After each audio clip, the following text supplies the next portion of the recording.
Ladies and gentlemen, thank you for standing by, and welcome to this special conference call to discuss MetLife's acquisition of Versant Health. At this time, all participants are in a listen-only mode. Later, we will conduct a question-and-answer session, and instructions will be given at that time. As a reminder, this conference is being recorded. With that, I will turn the call over to John Hall, MetLife's Global Head of Investor Relations. Please go ahead, sir. Thank you, Roxanne. Good morning, everyone. We appreciate you joining us on short notice, and we're pleased to announce MetLife's definitive agreement to acquire Versant Health, a leading vision care company. Before we begin, I would like to point out that today's presentation may include forward-looking statements. It's possible actual results may differ materially from the forecasts we make today. I refer you to slide 2, titled Forward-Looking Statements in today's presentation, which can be found on the Investor Relations portion of MetLife.com. In addition, this presentation may include references to non-GAAP measures, and reconciliations of these measures can be found in our quarterly financial supplements and other documents, which are also available on the Investor Relations portion of MetLife.com. Joining me on the call this morning are Michel Khalaf, President and Chief Executive Officer, Ramy Tadros, President, U.S. Business, and John McCallion, Chief Financial Officer. Michel, Ramy, and John will offer prepared remarks that speak to the presentation I referenced earlier, which is available on our website. Following prepared remarks, we will have a Q&A session, and I respectfully ask that you limit your questions to the transaction at hand. Now, I'll turn the call over to Michel. Thank you, John, and good morning, everyone. We are very excited to talk to you today about our acquisition of Versant Health, which will catapult MetLife to the position of third largest U.S. vision insurer in this highly attractive and profitable market. Turning to slide 3, as we announced, we are acquiring 100% of Versant Health from an investor group led by Centerbridge Partners in an all-cash deal totaling $1.675 billion. We believe this transaction is a perfect example of how MetLife is deploying capital to the highest value opportunities. Vision care is a capital-light business with strong risk-adjusted returns and high free cash flow generation. In short, it is right in the wheelhouse of our Next Horizon strategy. Versant is a well-run and well-respected leader in vision care. The firm's marketplace brands, Davis Vision and Superior Vision, have high name recognition and a track record of exceptional customer service. MetLife will gain access to Versant's roughly 35 million members, and our customers will gain access to Versant's extensive provider network, which is one of the largest in the industry. The U.S. vision care market is characterized by a number of attractive features. It is expanding with a 5% annual membership growth rate and favorable demographic trends. It is predictable with well-established utilization rates and the ability to reprice at regular intervals. And it is recession-resistant. Like dental, it is a must-have service. We expect the combination of MetLife and Versant Health to create significant revenue synergies. The Versant team has deep product and service expertise and an experienced third-party sales force. When combined with the unrivaled distribution reach of our U.S. group benefits business, we see the opportunity to generate above-market growth in vision care. For our group business more broadly, we expect the addition of Versant to help drive double-digit revenue growth in 2021. MetLife is the clear leader in the U.S. group benefits space with a 15% market share. We offer more than 35 group products and services, the most in the industry, and serve approximately 41 million U.S. employees and their dependents. This transaction builds on our recent addition of pet insurance, digital estate planning, and health savings accounts, strengthening our position as the partner of choice for employers across the country. Financially, we believe this transaction will create significant value for our shareholders. It will be accretive on day one to earnings and to free cash flow, and it will easily clear our risk-adjusted hurdle rate with an internal rate of return in the high teens. As always, we carefully weigh every use of capital against the alternatives. Our goal is to achieve the right balance between investing in growth and returning capital to create long-term shareholder value. With Versant, our confidence could not be higher that we are making the right investment at the right time in the right business. As noted in our press release, we are also pleased to announce that we are resuming share repurchases. By the end of the year, we expect to complete the remaining $485 million on our current buyback authorization. Last but not least, we are financing this transaction 100% with cash on our balance sheet. As we noted on our Q2 earnings call, we ended the quarter with cash and liquid assets at our holding companies of $6.6 billion. Even after this transaction and the completion of our buyback authorization, we still expect to continue to be above our target range. We are moving forward and targeting to close on the Versant acquisition by year-end. With that, I will turn the call over to Rami Tadros. Thank you, Michel. Turning to slide 4, we believe this transaction represents the perfect strategic fit for our market-leading group benefits franchise. When you think about the progression of our group benefits business in recent years, it begins with a solid foundation we have built within national accounts, where we hold a 30% market share by premiums. From this stronghold, we have extended our reach into the mid-size and small business markets, where we see continued opportunities for growth. The next stage in the evolution of our group benefits business was our ongoing expansion of voluntary benefits across products, capabilities, and relationships. Voluntary continues to represent a tremendous growth opportunity as companies look to expand benefit options without adding costs. Our adjusted PFOs in accident and health and group legal plans have grown to more than $1 billion. This brings us to our latest focus within group benefits, which is a strategic expansion into new adjacencies. We are continually scanning for products and capabilities that meet a customer need, strengthen our competitive advantage, and deliver strong risk-adjusted returns. Over the past year, we've entered 3 such adjacencies: health savings accounts, pet insurance, and digital estate planning. 2 of these, pet insurance and digital estate planning, were done through acquisitions that are already exceeding our expectations. We are now accelerating this strategy with Versant, which will instantly make us a scale player in vision care. Turning to slide 5, as Michel mentioned, managed vision care is an attractive business with annual market growth of about 5%. It is capital light with highly predictable loss ratios. For the most part, managed vision care services include reimbursement for eye exams, glasses, and contact lenses. These are generally purchased through a network of providers and retail stores with pre-negotiated discounts for service.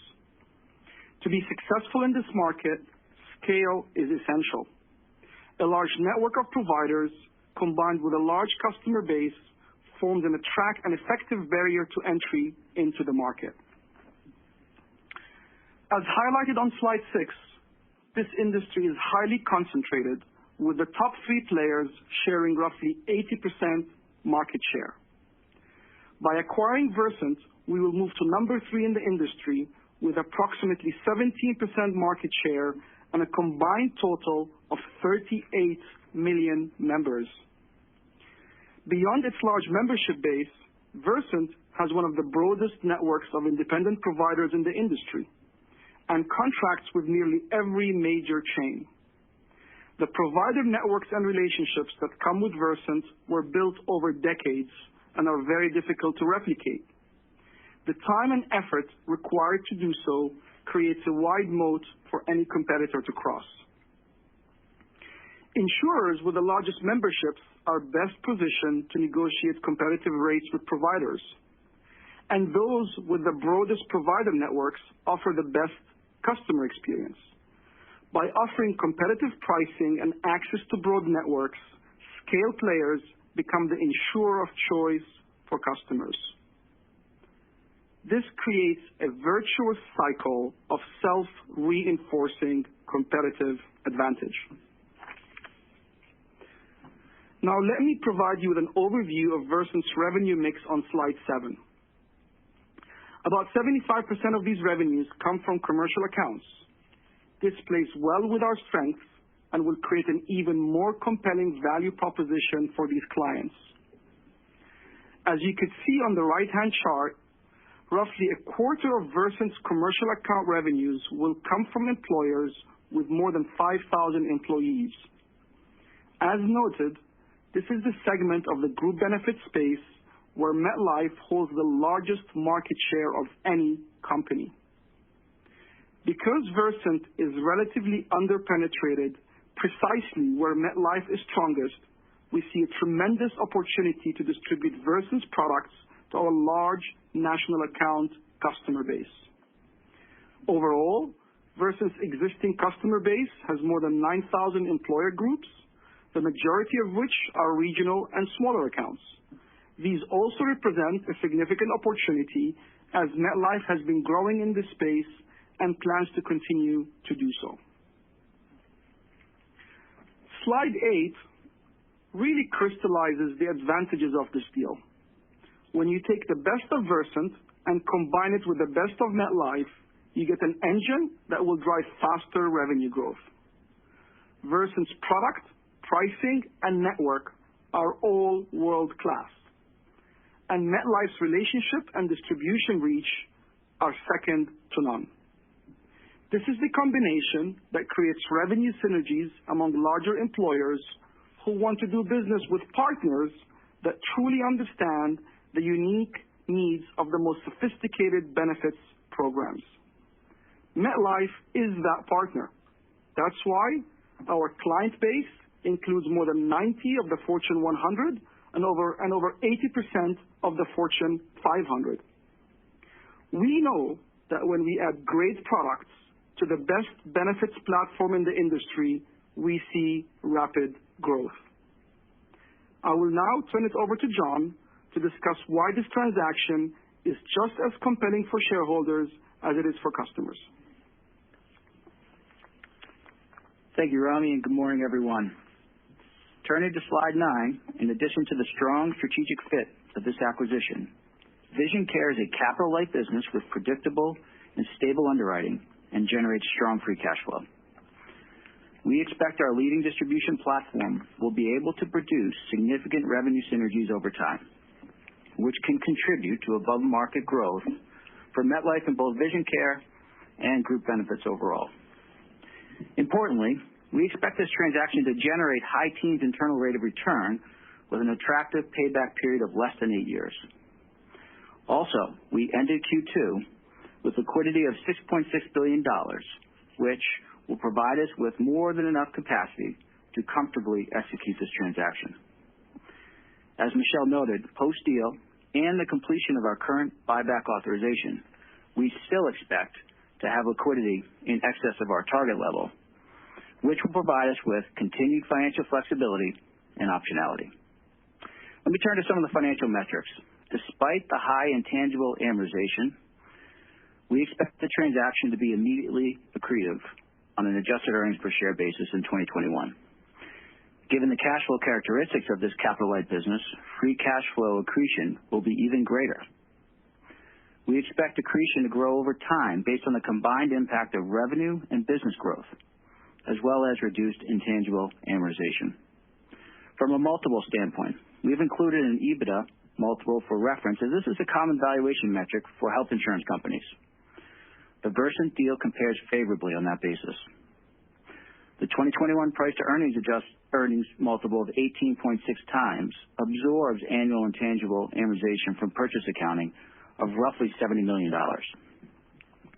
From our perspective, the most relevant metric is the 2021 free cash flow multiple of 12.9 times. From day one, this business generates free cash flow, and given the low capital-intensive nature, has a strong free cash flow ratio, which is consistent with our focus over the last several years. It's not every day that you have an opportunity to invest in and grow one of your highest multiple businesses. It's even rare to be able to do so with such a compelling set of financial attributes. And let me assure you, when we evaluated this transaction, we took into full account the current and uncertain recessionary environment. For these reasons, we are confident that this is an excellent use of capital that will create value for our shareholders well into the future. I would now like to turn the call back to Michelle to close. Thanks, John. If I can summarize the deal on slide 10 before we turn to Q&A, I would say it literally checks every box of what we're looking for in a transaction. The strategic fit with our existing employee benefits business is obvious. The boost to revenue is significant and responsible. This is not growth for growth's sake. The improvements to our financial performance are immediate. The returns are well above our cost of capital, and we are confident that this is a compelling use of capital. On our earnings call, I spoke of the many ways we are preparing MetLife to emerge from the current crisis in even stronger shape, becoming more efficient, gaining new customer insights, strengthening our culture, and remaining laser-focused on consistent execution. To these, we can now add scaling up our business to achieve greater growth and profitability. With that, we will be happy to take your questions. And ladies and gentlemen, if you have a question or a comment, please press 1, then 0. And our first question we'll start with is Ryan Krueger from KBW. Please go ahead. Hi, good morning. Congrats on the deal. I just had a quick question. I know you mentioned you have a 15% overall market share in group benefits, but what's the market share in dental specifically? I was just thinking, trying to get a gauge on kind of how high you think you could take the market share in vision over time.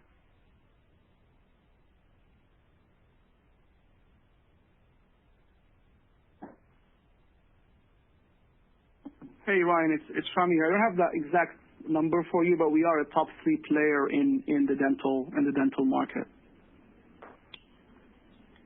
Got it. Maybe just one quick follow-up. John, how long will it take before the intangible amortization runs off? It's generally, I'd say, 10 years. It takes some time, so it's quite a bit of intangible is part of the purchase accounting. So it's a good chunk of it. So, but over time, as I said, business growth will outpace what we're seeing in terms of intangible, and we expect good growth in this from this business. Got it. Thank you. Our next question is from the line of Erik Bass, Autonomous Research. Please go ahead. Hi, thank you. Maybe building off of that last point on the growth opportunity, can you just talk a little bit more about what you see as the opportunity for the vision business post-2021? And do you expect to exceed the 5% growth rate for the industry over the near to intermediate term? Good morning, it's Humphrey here. And the answer is yes, we do expect to be able to outgrow the industry growth here, and that's going to come from really 2 areas. So first, we think we can grow the pie.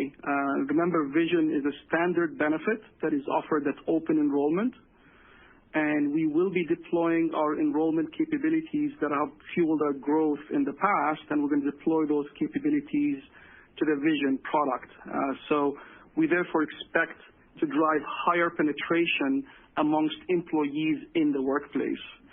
And I would emphasize that this is a proven capability that we've deployed with significant success to date. And then second, for certain customer segments, and in particular national accounts, we do expect to take share. As I've outlined, we're combining the best of breed product with the strength of our distribution and service capabilities in national accounts, and we therefore expect to gain share that way. And our record here also kind of speaks for itself.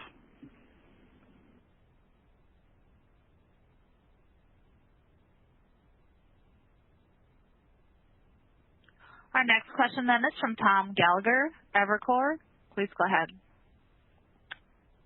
Thanks. Just a question. The $1.3 billion revenue that you're estimating for 2021, what kind of growth rate are you expecting from the most recent trend that Versant has produced? Say, if you could give us maybe annualized from 2Q20, and I guess relatedly, have there been any adverse impacts that you've seen from COVID on their business? Yeah, Tom, I would just go back to our point that, look, this is a business that grows, market that grows around 5%. We expect to grow in excess of that. So, I think I would just land with that, and you can, kind of model that from here forward. But I would say the past financial information would support what we're saying will happen over time. In terms of the impact of COVID on this business, I don't know, Rami, you want to touch on that? Sure. So, a couple of points on that one. First, as John mentioned, when we evaluated the transaction, we fully took into account the current environment.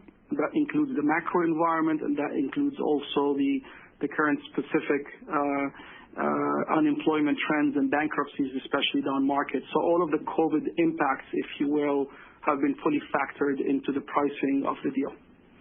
And Romney, have there been any meaningful adverse impacts? Because I think it's a smaller employer-focused company. Has it been meaningful or not too bad?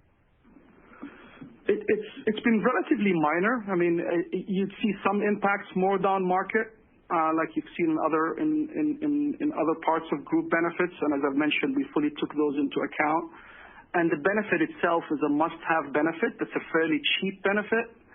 And the utilization, with the usual ups and downs that people have seen in areas like dental, has been fairly predictable. And when we've incorporated all of that into the valuation. Okay, thanks. Our next question comes from the line of Andrew Kligerman with Credit Suisse. Please go ahead.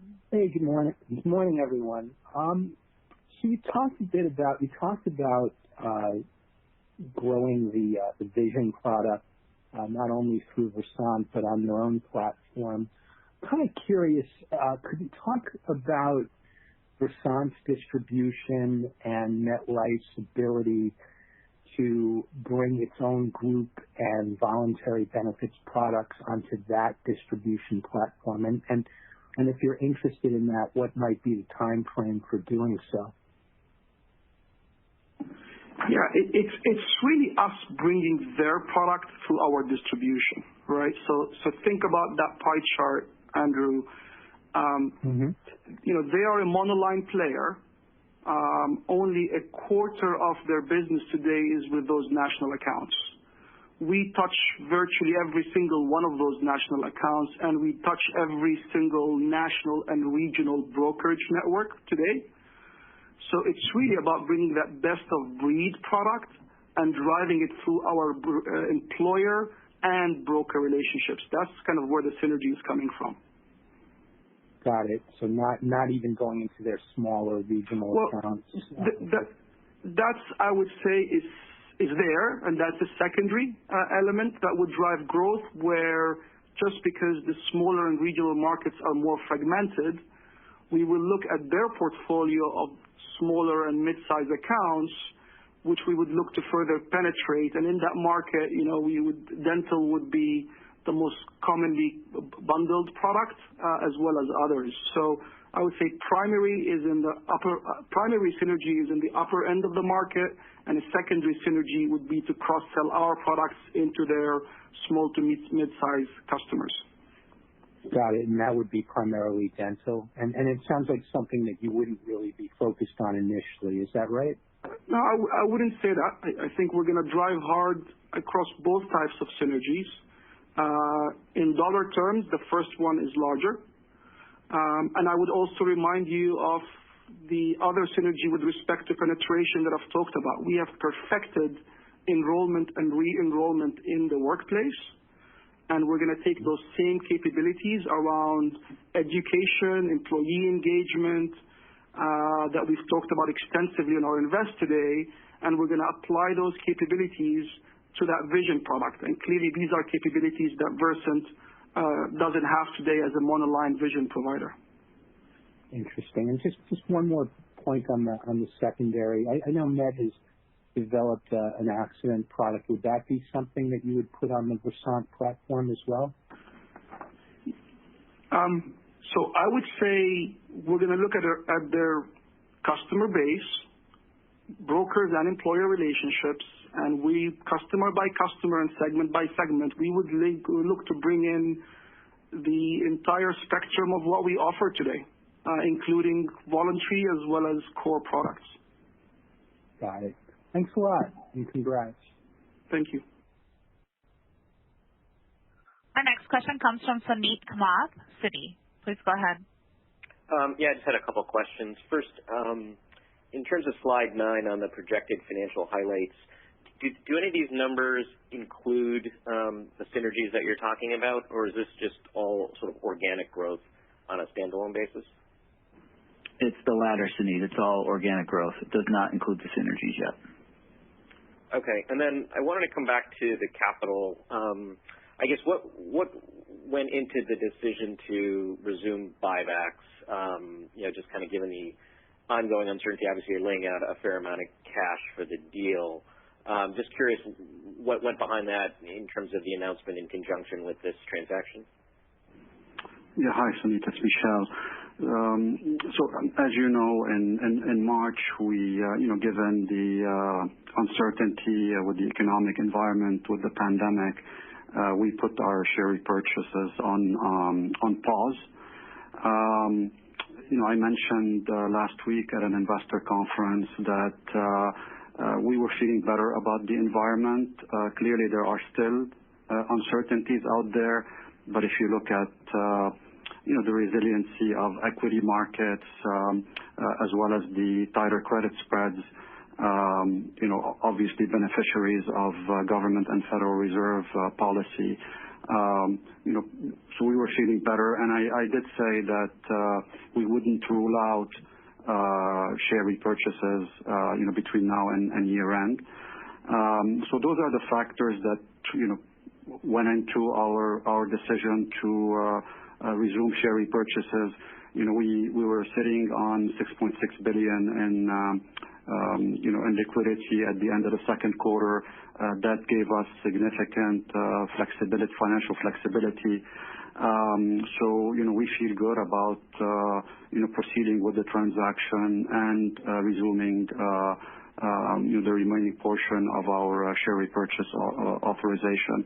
And I would also say that even after the transaction and the completion of the buyback authorization, we still expect to will continue to be above our target range. So those are some of the factors that went into the decision. Got it. And if I could just sneak one more in, just on the slide 7 where you talk about the commercial accounts, have you looked at the overlap between your existing customer base and that of Versant? Is it significant? We have. I mean, it's a lot less significant down market, as I've mentioned, because that's a far more fragmented market, and there is some relatively minor overlap up market, and we've looked at that and we clearly factored that in as we thought about the revenue synergies here. Okay, thanks. Our next question is from Elyse Greenspan, Wells Fargo. Please go ahead. Hi, thanks. Good morning. My first question, sticking to that slide on the financials, maybe from a different angle, even with absorbing those intangibles through the adjusted earnings, it does seem like that's a pretty good margin for that business. Can you just give us a sense on the expense side? Are there some synergies there, and how we should be thinking about the margin as you kind of grow the revenue over time? Thanks, Elise. Good morning. So We do believe it's an attractive margin business. As we've talked about, it's low capital intensive. It's not interest sensitive.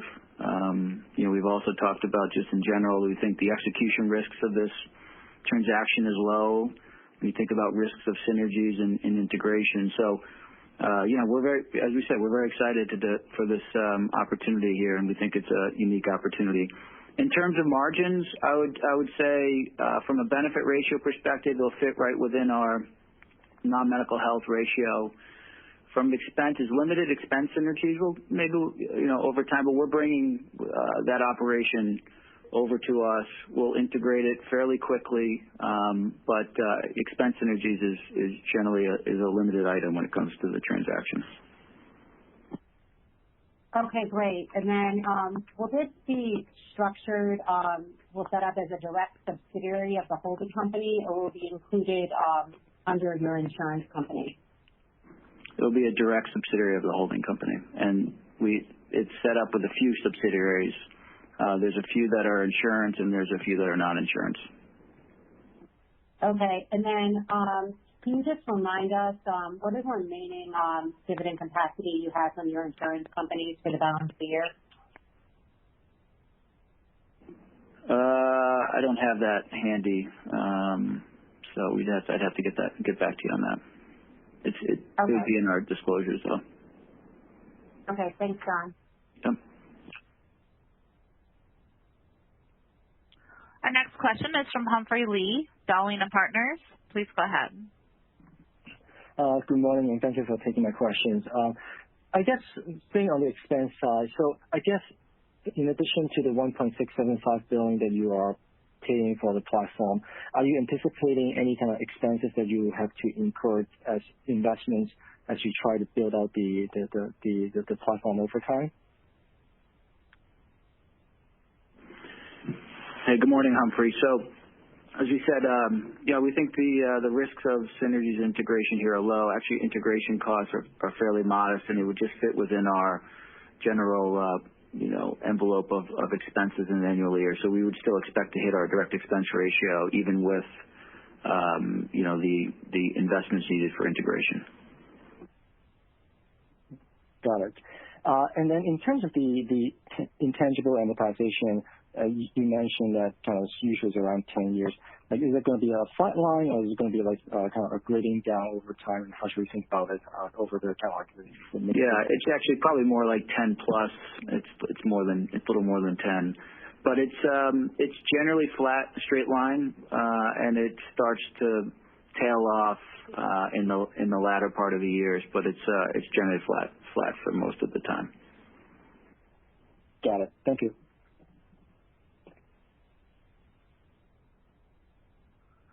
We have a question from the line of John Barnidge, Piper Sandler. Please go ahead. Thank you. Can you talk about utilization rates for Vision and Versant in the first half of this year versus the first half of last year? Sure, John. It's Rami here. So just like what we've seen in dental with the pandemic shutdowns, you've seen a dip in utilization kind of starting late March, April, May. That has come back as the economy started to open up. This is an annual benefit, and it's a very simple benefit.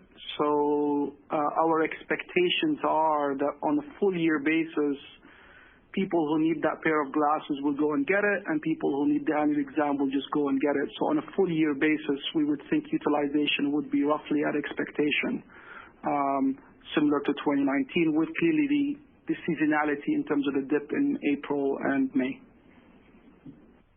Okay, thank you. And at this time, there are no other questions in queue. Great. Well, thank you, everybody, for joining us on short notice. We appreciate your flexibility, and we are very pleased to share this acquisition with you. Thank you very much. Ladies and gentlemen, that concludes our conference for today. Thank you for your participation and for using AT&T conferencing service. You may now disconnect.